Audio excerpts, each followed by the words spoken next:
اصل مالکیت، مردم مالک سرنوشت خود هستند، استحقاق دارند و این حق را هم درش اصالت دارند، از کسی نگرفتن. این حق مال خود مردم است. این حق را برای مدت مقرر 4 سال 10 سال کمتر بیشتر به دولت، به حکومت تفویض می‌کنند. حالا این مردم به این نتیجه رسیدند در آراء ما خیانت کرده اید. باید اثبات کنید خیانت نکرده اید. ما لازم نیست سند ارائه کنیم. یک ملت، این جمعیت چند میلیونی چندین بار به خیابان‌ها آمد. آمار ما را قبول ندارید. 14 میلیون در این مملکت میگوید دروغ گفته اید، خیانت کرده اید.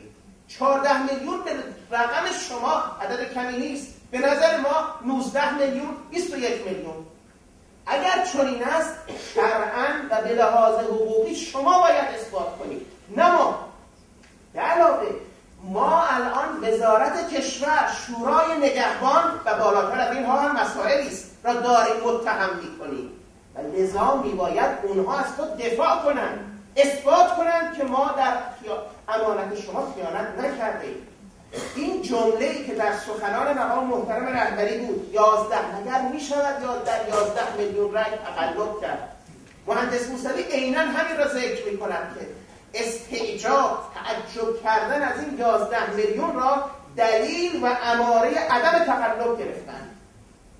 ما منظورمان دقیقاً تقلب و جابجایی در حد 11 میلیون است.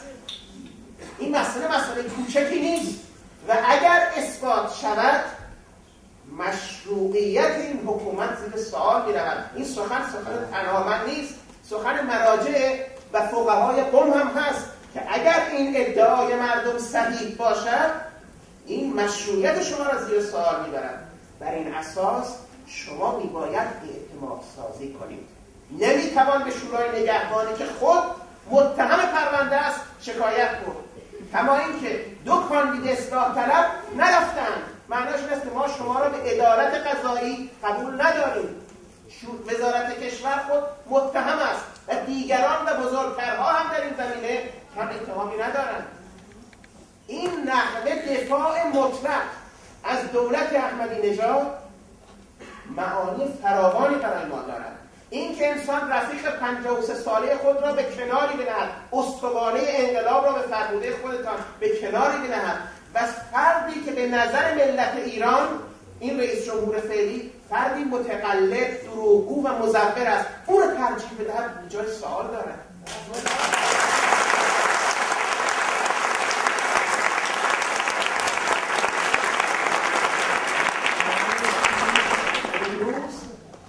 دیدگاه اکثریت مردم ایران با دیدگاه حکومت متفاوت شده است. این شکاف مهمترین شکافی است که در جنبش سبز خود را نشان داد. مردم به فردی بی‌اعتمادند، به طریقه‌ای بی‌اعتمادند. مقام محترم رهبری به صراحت بود این فرد مورد اعتماد کامل من است. دعوا دقیقاً در همین جاست. اگر چنین شود چه باید کرد؟ مهندس موسوی راه حل ارائه کرد.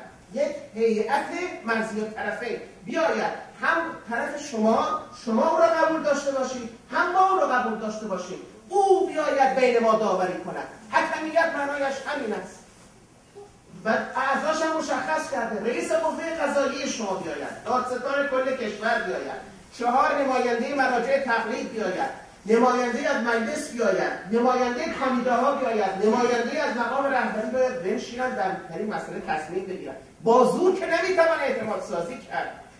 تهدید میکنید که اگر ادامه پیدا کند راهپیمایی ها خطر خونریزی است و اگر اتفاق افتاد این خونریزی به پای دعوت کنندگان نوشته میشود. شاهد سخن امروز من این است. این مطلب در صدر اسلام اتفاق افتاده است. 2 منطق مقابل هم قرار گرفته و من میخوام امروز ذکر بکنم این 2 منطق ترجمه کنم این منطق ها را. در صدر اسلام در زمان امام علی معاویه جنگ صفین را به راه انداخت. بسیاری از مردم ساده دل آن زمان در شناخت حق از باطل مردد شدند. پیامبر صلوات الله علیه پیش بینی کرده بود که زمانی فتنه‌ای در میان مسلمانان اتفاق می‌افتد و به یک نشانه به مردم ارائه کرده بود. اگر این نشانه را هر جا یافتید بدانید حق با آن سپاهی است که این نشانه در آن باشد. آن نشانه عمار یاسر. عمار یاسر یکی از پاکبازترین صحابه رسول الله. پیامبر فرموده بودند که تقتل فئة الباغیة، تو را لشکر متجاوز خواهد کشت. دقت کنید، هر که قاتل تو باشد بر باطل است، تو با هر که باشی دلیل حقانیت اوست. و روز صفین، جنگ صفین، عمار یاسر پرچم لشکر علوی را به دست گرفت و توسط سپاه اموی به درجه شهادت نائل شد. بسیاری از مرددین گفتند ما فهمیدیم اون فعل باغیه لشکر متجاوز لشکر معاویه است. معاویه بلافاصله این تبلیغات رو به این گونه ذکر کرد: قاتله من اتی به الی المعرکه. قاتل او کسی است که عمار را به سوی میدان جنگ فرستاد و او علی بن ابی طالب است، نه من که او را کشتم.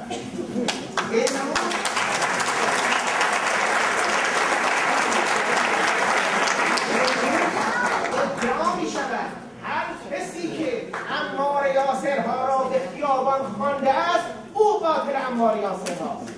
قاتل عمار یاسر کسانی نیستند که مردم را به خیابانها دعوت کردند. روش علوی سخنی میگوید، روش اموی سخن دیگری میگوید. شما با این منطق آشنا شدید. قانون و شرع به شما اجازه نداده شما شرعاً و قانوناً حافظ جان مردم هستید. یک گلوله به خطا در این جامعه شلیک شود، شخص شما، وزیر کشور شما، قوه قضاییه شما مسئول است. به این سادگی نیست که خونی ریخته شود و شما از خود صبر مسئولیت کنید. راهپیمایی مسالمت‌آمیز حق قانونی و شرعی شهروندان ایرانی است. تهدید به زور یعنی چه؟ اگر پیروزی به قول خودتان اخلاق پیروز داشته باشید، پیروزمندان که نیازی به برقراری حکومت نظامی ندارند، نیازی به محدود کردن شبکه اینترنتی و اطلاع رسانی ندارند، نیازی به دستگیری سران احزاب ندارند، به خاطر اینکه 24 میلیون حداقل مدافع دارند. اگر شما در اکثریت بودید یقین داشتم چنین نمی‌کردید. شما در اقلیتی و می‌خواهید با زور پیش بروید. سخنی که امروز دارم، مهندس موسوی یک جمله گفت و این جمله بسیار ارزشمند است و اون این که مسئله بالاتر از تغییر یک رئیس دولت است. میخواهند یک روش جدید سیاسی را به جامعه تحمیل کنند. این مسئله بالاتر از انتخابات آن روش جدید سیاسی چیست؟ استبداد دینی، حذف جمهوریت از جمهوری اسلامی و تبدیل آن به حکومت اسلامی. و اون نکته است که مهندس موسوی روی آن دست گذاشت.